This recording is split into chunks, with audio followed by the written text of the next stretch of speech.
everyone. Today we are going to cover the lesson Rat Trap of Class 12th. It is written by Selma Legaloff. So let's cover the theme first. The universal theme of this lesson runs around the belief that essential goodness in human being can be awakened through understanding and love. That means कोई भी इंसान अच्छा या बुरा नहीं होता.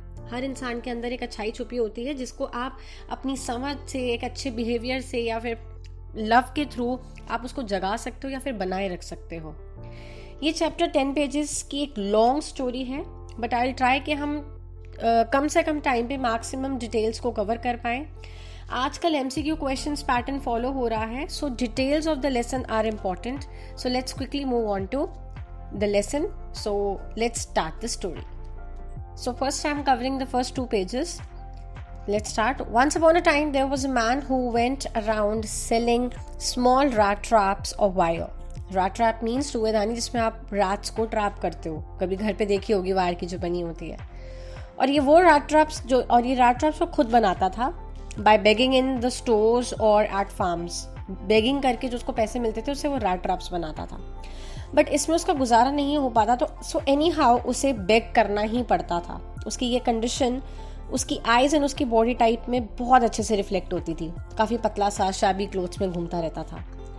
इस तरह की डल एंड मोनोटोनस लाइफ शायद ही कोई इमेजिन करना चाहे. कोई घर नहीं है, ना ही कोई गुड सोर्स ऑफ अर्निंग. एक दिन इस आदमी के माइंड में एक थॉट आता है that the whole world is a rat trap. ये दुनिया एग्जिस्ट ही किसी ना किसी पर्पस के लिए करती है.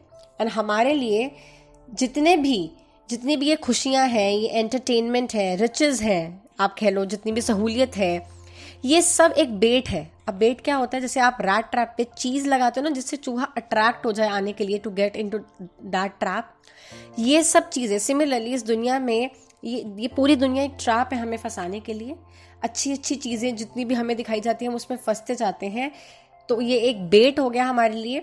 उन बेट के लिए जब हम उन रिचेस से अट्रैक्ट होते हैं तो हम इस ट्रैप में जाकर फंस जाते हैं. ऐसा ये थॉट उस आदमी का था. एक्चुअली जब दुनिया आपके साथ बुरा करती है तो आप भी दुनिया को बुरी तरह से ही समझने लगते हो. आप सबको ऐसा लगता है कि सब लोग आपके दुश्मन है. Everybody is your enemy and you can't trust anyone easily. इस आदमी के साथ भी कुछ ऐसा ही हुआ था और ऐसी ही सिचुएशन थी. ऐसे ही घूमते घूमते उसे एक कॉटेज दिखाई दिया. So to stay for some time there, he thought of asking. उस दिन उसको लगा कि उसको नॉर्मल बिहेवियर से कुछ हटकर मिला. नॉर्मल बिहेवियर मतलब क्या होता है लोगों का, आइए जानते हैं. Generally people behaved coldly and rudely with such people. अगर इस तरह का हुलिये में कोई आपके सामने आ जाए तो आप बहुत अजीब से, हमारी जो वर्ल्ड है बहुत अजीब से बिहेव करता है, उनको एक्सेप्ट नहीं करता ढंग से. No one give the shelter to such kind of people. But इस कॉटेज के ओनर को, जो कि बहुत अकेला रहता था, सो उसको अपनी लोनलीनेस का सोल्यूशन दिखा इस आदमी के अंदर. And he called the man inside and they both at together and played cards. बातों बातों में रैट ट्रैप सेलर को पता चलता है कि जो उसका होस्ट जो है, जिसने उसको बुलाया अंदर, वो रामजसो आयरन मिल्स में वर्क करता था. बट अब उसके पास एक काऊ है जिससे वो अपना गुजारा चलाता है. एंड लास्ट मंथ उसकी जो अर्निंग्स थी वो 30 डॉलर्स उसने अर्न किए थे उसी काऊ का मिल्क सेल करके. अब स्ट्रेंजर्स की भी एक लिमिट तब क्रॉस हो गई, स्ट्रेंजनेस की, उसको जो अजीब लगा उसके बिहेवियर में, वो स्ट्रेंजनेस की लिमिट तब क्रॉस हुई जब उस मैन ने, उस रामजसो आयरन मिल में जो काम करता था, उस आदमी ने वो सारे के सारे मनी लाके रैट ट्रैप सेलर को दिखाए.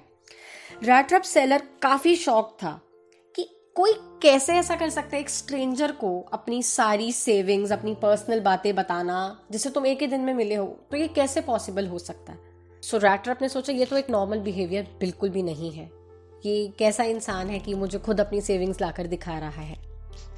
Moving on to the next pages. दोनों नेक्स्ट डे अपने अपने कामों पर निकल जाते हैं. The man thanked the crofter for his hospitality and warm treatment and went his own way. जैसे ही वो कुछ दूर गया, जो रैट ट्रैप सेलर है, जैसे ही वो कुछ दूर गया, thought came in his mind about those 30 dollars that crofter mentioned last night. वो मनी स्टील करता है. ये सब करने के बाद वो काफी रिलीव्ड था. कुछ टाइम इनफैक्ट खुद पर प्राउड फील कर रहा था कि wow the way he stole that money, कि वाओ मैंने तो पैसे चुरा लिए और किसी को पता भी नहीं चला. लोगों से छिपने के लिए he took a road down to forest and got lost there. वो समझ नहीं पा रहा था कि अब वो किस वे जाए। जंगल के सब ट्विस्टेड रास्ते थे, सब उसको एक ही जैसे लग रहे थे, उसको समझ नहीं आ रहा था। ना ही उसके दिमाग में कोई ऐसा वे आ रहा था जो उसको दिख सके, कोई पाथ नजर आ सके। इस मोमेंट पर फिर से उसको लगता है कि ये वर्ल्ड एक रैट ट्रैप है। Now it's his turn, he is the rat who is being trapped here now. दिसंबर का टाइम था, डार्क फॉरेस्ट था, तो वे मिलना तो काफी ज्यादा मुश्किल था क्योंकि सब काफी फॉगी था, कुछ दिख नहीं रहा था। इतना सब ढूंढने के बाद finally he got exhausted and just sat on the ground. Basically उसको अब ऐसा लगने लगा कि अब उसका एंड जो है वो नियर है, क्योंकि जब आपको लाइफ में कोई रास्ता समझ नहीं आता है कि कहाँ जाना और आप थक जाते हो फाइंड करते हुए, तो रैट ट्रैप सेलर के साथ भी यही हो रहा था कि he was tired now in searching the way. उसी टाइम उसे कुछ साउंड्स सुनाई देती हैं and he decided to follow those sounds so that he can find a shelter. जब वो वहां पहुंचा तब he realize that this is the Ramsjo iron work, वही जगह जहां पर वो क्रॉफ्टर जिसके पास वो एक रात पहले रुका था वो यहाँ पे काम करता था। एक्चुअली एक आयरन मिल है, तो यहाँ पर वैसे भी काफी नॉइज रहती ही है, मशीन्स का चलना, एक वाटरफॉल भी थी पास में, तो नॉइज की वजह से किसी को भी वहां पे पता नहीं चला। जब जो रैट ट्रैप सेलर है वो वहां पर उस मिल के पास पहुंच गया और वहां पर उसने वो एंटर कर गया उस मिल में। इतना शोर था कि किसी को पता ही नहीं चला that somebody is entering in the mill. उसके लिए तो वो प्लेस एक बहुत ही अच्छी जगह थी एक रात स्पेंड करने के लिए। फर्नेस की हीट थी, इतनी ठंड में उसको फर्नेस की हीट भी मिल रही थी, किसी को पता भी नहीं चल रहा था कि वहां छुपा है। तो उसने कहा ठीक है, इट्स बेस्ट ऑप्शन कि मैं यहाँ पे रात तक रुक जाता हूँ, सुबह अपना मैं निकल जाऊंगा, शायद मुझे कोई वे मिल भी जाए। फाइनली जब ब्लैक स्मिथ जो वहां पर काम कर रहा था उसकी नजर पड़ी रैट ट्रैप सेलर पर, तो रैट ट्रैप सेलर ने फटाफट से परमिशन ली उससे। He took the permission and black smith allowed him to stay there. Now moving forward, उस समय रामजसो आयरन मिल का ओनर एक फेमस आयरन मास्टर था। जब उसने पेडलर को देखा तो उसका फेस उसे काफी फेमिलियर लगा और उस याद करने पर आयरन मास्टर को लगा कि ये उसका ओल्ड फ्रेंड नील्स ऑल्फ है। पेडलर ने ये नाम कभी नहीं सुना था, पेडलर जो रैट ट्रैप सेलर उसको हम पेडलर भी कहेंगे, पेडलर ने ये नाम कभी नहीं सुना था, ना ही वो इस मिल के ओनर को जानता था। स्टिल पेडलर ने उसे अपनी रियल आइडेंटिटी नहीं बताई और वो चुप रहा। बेसिकली मिल के ओनर को लगा कि नील ओल्फ जो उसके साथ एक टाइम पे रेजिमेंट में काम किया करता था वो उसको जानता है और ये वही इंसान है। ओनर पेडलर को घर चलने के लिए बोलता है क्योंकि उसको ऐसा लगता है कि ये मेरा दोस्त है, so why not to take him along with him, अपने घर उसको क्यों नहीं लेके जाए, वो यहाँ पे मिल में क्यों क्या करेगा। सो वो पेडलर को घर चलने के लिए कहता है। क्रिसमस टाइम है, उसने कहा कि क्रिसमस टाइम है और मेरी बेटी और मैं तो चाह ही रहे थे कि हमें कोई गेस्ट विजिट करे और देखो तुम यहाँ आ गए हो, अब तो तुम्हें मेरे साथ घर चलना ही पड़ेगा। पेडलर ने इस पूरी कॉन्वर्सेशन में अभी भी कुछ नहीं कहा और अपनी आइडेंटिटी नहीं बताई। पेडलर बिल्कुल भी एक्साइटेड नहीं था। इनफैक्ट उसने उस 30 रनर्स के बारे में उसको वो बार बार याद आ रहे थे। बस वो एक नाइट किसी भी तरह से वहां पे स्पेंड करना चाहता था, वो कहीं भी करे, कि वो मिल में करे या उसके घर पे करे, उसको बस वो एक रात कहीं ना कहीं स्पेंड करनी थी, क्योंकि अब उसको कहीं ना कहीं वो 30 रनर्स का जो फेयर था वो बहुत ज्यादा सता रहा था। उसको ऐसा लग रहा था कि अगर वो इसके घर गया तो पकड़े जाने के चांसेस काफी ज्यादा है। बट फिर भी वो चुप रहा। सच क्यों नहीं बताया ये तो अब भाई पेडलर ही जाने कि उसने अभी तक इसको सच क्यों नहीं बताया। जब पेडलर उसको मना कर रहा था तो मिलके उन्होंने को लगा कि शायद ये शर्मा रहा है इसके क्लोथ्स की वजह से, इसकी कंडीशन की वजह से, इसका जो बुरा टाइम चल रहा है, तो ये शायद मुझे एक्सेप्ट करने में शर्मा रहा हो कि नहीं नहीं एक टाइम पे मैं रेजिमेंट में काम किया करता था, अब मैं इतने गलत टाइम पे हूँ, तो शायद ये ऐसे कंफर्टेबल फील ना कर रहा हो। तो मिल का ओनर उसको कहते हैं कि नहीं नहीं प्लीज तुम कंफर्टेबल फील करो और प्लीज तुम हमारे साथ चलो। उसको फोर्स करने लग गया उसके साथ अपने घर उसको लेकर जाने के लिए। लेकिन पेडलर उसकी बातों पे एग्री नहीं हुआ और उसने कहा कि नहीं, I am comfortable here only और मैं यहीं रुकना चाहता हूँ, मुझे वहां नहीं जाना। आयरन मास्टर मान गया। आयरन मास्टर ने कुछ टाइम बाद वहां पर अपनी डॉटर एडला को भेजा जो उसके साथ वहां रहती थी। उसको ऐसा लगता था कि उसके पास अच्छी परसुएसिव स्किल्स हैं, वो शायद उसको मना पाए, मैं तो नहीं मना पाया। एडला को उसके फेस लुक से ऐसा लगा कि जैसे ये बहुत डरा हुआ। जब एडला ने पेडलर को पहली बार देखा तो उसको लगा कि बहुत डरा हुआ, या तो ये किसी से भाग रहा है या फिर इसके मन में कुछ छुपा हुआ है, कुछ डर है इसके माइंड में। तो उसने ये चीज कहीं ना कहीं एनालाइज कर ली। This time because of Edla's compassion and friendly behavior, peddler couldn't say no. जब एडला ने उसको मनाने की कोशिश की तो पेडलर मना नहीं कर पाया क्योंकि वो इतनी काइंड और इतने आराम से उसको बोल रही थी. पेडलर को अब रियलाइज होता है कि उसने क्यों ही चुराए वो पैसे. अब वो एक रैट ट्रैप में स्टक हो गया और वो बाहर नहीं आ पा रहा. ना तो वो खुशी वाली चीज में खुश हो पा रहा है और ना ही वो किसी चीज को फील कर पा रहा है. हालांकि जब उसके साथ वो काइंडनेस एक्ट हुआ, जब एडला ने उसको एक अच्छाई दिखाई तो उसको रियलाइज हुआ कि यार मैंने क्यों ये गलत काम किया, लोग अच्छे भी एग्जिस्ट करते हैं यहाँ पर.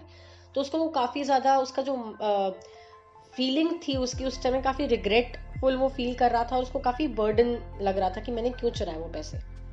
नेक्स्ट डे ब्रेकफास्ट टेबल पर मिल ओनर एंड एडला पेडलर की बातें ही कर रहे थे. उसी टाइम पेडलर एंटर करता है, फुली शेव्ड एंड एकदम नीटली ड्रेस्ड. वो इतना वेल ग्रूम्ड होकर आया, मतलब बिल्कुल एकदम अपना क्लीन फेस लेकर आया कि आयरन मास्टर को रियलाइज हो गया कि ये तो नील ऑल्स है ही नहीं, ये तो कोई और इंसान है. क्वेश्चन पूछने पर पेडलर साफ साफ कहता है that it's not my fault. मैंने तो मना किया ही था आपके यहाँ आने के लिए, बट आपने ही मुझे बहुत फोर्स किया. और एक बात और, मैंने अभी तक कुछ भी हार्म नहीं पहुंचाया आपके घर को, ना ही कुछ यहाँ से चुराया है. जैसे ही मैं आया था मैं वापस वैसे ही चला जाता हूँ. बट आयरन मास्टर उसकी एक नहीं सुनता और उसको काफी उल्टा सीधा सुनाता है. गुस्से में पेडलर भी फ्रस्ट्रेट हो जाता है एंड अपनी अंदर की सारी फीलिंग्स वो बोलता है. क्या बोलता है? वो बोलता है कि सारी दुनिया एक रैट ट्रैप है, जितनी भी अच्छी चीजें तुम्हारे साथ हैं वो सिर्फ एक बेट है हम जैसे लोगों को एक रैट ट्रैप में फंसाने का. आयरन मास्टर उसकी बातों को मजाक में लेता है और उसे जल्द से जल्द वहां से जाने को कहता है. वो कहता है कि फेस्टिवल टाइम है, I don't want to call police and create a scene here, so you just go from here and never come back. Now Edla का मूड काफी अपसेट हो जाता है. जहां वो इतनी एक्साइटेड थी कि हमारे घर कोई आया है, एक गेस्ट है, और वो उतना ही रिग्रेट कर रही है कि अपने डिसीजन पर. एडला रिलेट कर पाती है पेडलर की फीलिंग्स के साथ. उसको रिग्रेट तो है लेकिन वो पेडलर की तरफ से भी सोच रही थी, उसके साथ रिलेट कर पा रही थी कि साल में एक दिन तो वो आराम से कम स्पेंड कर सकता था ना. हमने उसको क्यों जाने दिया? चलो अब वो आ ही गया है तो एटलीस्ट एक दिन तो वो साल में ऐसा स्पेंड करता. उसको तो सारे दिन ही ऐसे जाते हैं इधर उधर, कोई शेल्टर नहीं है, कोई स्टेबिलिटी नहीं है लाइफ में. तो उसको ऐसा लगता है एडला को कि पेडलर को एक दिन तो एटलीस्ट खुशी का मिलना ही चाहिए था. After some time Edla requested peddler to sit and have food at least with them. Peddler कुछ नहीं बोलता, बस अपने खाने पर फोकस करता है, ज्यादा कुछ बात नहीं करता है. क्रिसमस सेलिब्रेशंस में कोई पार्ट नहीं लेता वो, उनके साथ कोई सेलिब्रेशन नहीं करता, बस वहां पे सोता रहता है, वहां पे स्पेंड करता है उस क्रिसमस टाइम को. जाने से पहले वो एक लास्ट डिनर करता है उनके साथ और उन्हें थैंक यू बोलता है फॉर देयर हॉस्पिटैलिटी कि आपने अभी तक मेरे साथ जो भी किया उसके लिए बहुत बहुत थैंक यू. एंड एडला उसे बताती है कि ये कोट जो है जो हमने उसको दिया है उसको रिटर्न करने की नीड नहीं है, it's a Christmas present for our side, तो वो उसे रख सकता है. नेक्स्ट मॉर्निंग जब एडला चर्च जाती है तो उसे और आयरन मास्टर को पता चलता है कि कहीं एक इंसान है जिसके 30 डॉलर्स चोरी हो गए हैं. वो चर्च में बता रहा था. आयरन मास्टर एडला को टॉन्ट मारते हैं कि देख लो कैसे कैसे लोगों को तुमने शेल्टर दिया है और तुम्हें पता भी नहीं है कि हमारे यहाँ पे क्या सामान गायब हो चुका होगा घर तक. जो मेरे सिल्वर स्पून्स थे वो तो पक्का नहीं बचे होंगे. सो ही वाज थिंकिंग नेगेटिव कि हमने भी एक ऐसे ही इंसान को घर पे रखा हुआ है, वो भी कुछ स्टील करके जा सकता है, वो भी हमारे घर ऐसे ही आया था रुकने के लिए. So they are just relating their condition, their situation with the situation of that of the person जहां पर पेडलर पहले जाके रुका था. घर पहुंचते ही उसे पता चलता है that peddler had gone and उसको वहां पे सर्वेंट्स उसके ये बताते हैं कि वो अपने साथ कुछ भी नहीं लेकर गया. इनफैक्ट एक पैकेज छोड़कर गया है एडला के लिए. Edla open the package and she found a small rat trap and उस रैट ट्रैप में मिले उसको 30 रॉनर्स जो उसने वहां पे रखे थे. इसके साथ एक नोट भी था जिस पर लिखा था कि जब से मैं यहाँ आया हूं you have been so nice with me. जैसे कि आप लोगों को लगा है कि मैं कैप्टन हूं, I just want to return that kindness. मैं आप लोगों को एम्बैरेस नहीं करना चाहता, इसीलिए कि आप एक थीव के साथ रहते थे, इसीलिए मैं ये वापस कर रहा हूँ money. And I just request कि आप ये मनी उस आयरन मास्टर को वापस कर दीजिए जिनके घर में रुका था. Please accept this rat trap as a gift written with friendship, captain von Stahle. अब वो साइन करता है तो भी वो अपनी रियल आइडेंटिटी से साइन नहीं करता।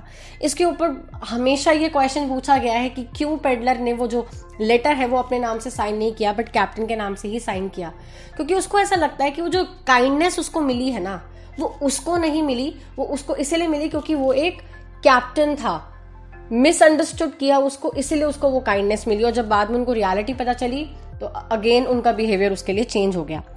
बट एडला के साथ ऐसा नहीं था, इसलिए वो उसको थैंक करना चाहता था कि उसकी उस काइंडनेस से ही वो ये डिसीजन लेने के लिए इंस्पायर हुआ है।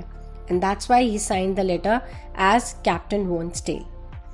ये चैप्टर की एंडिंग थी। For question answers and theme click the link given in the description box. I hope आपको ये लेसन अच्छे से समझ आया हो। कोई भी डाउट हो तो you can write in the comment section. Stay tuned for the next lesson. Bye bye.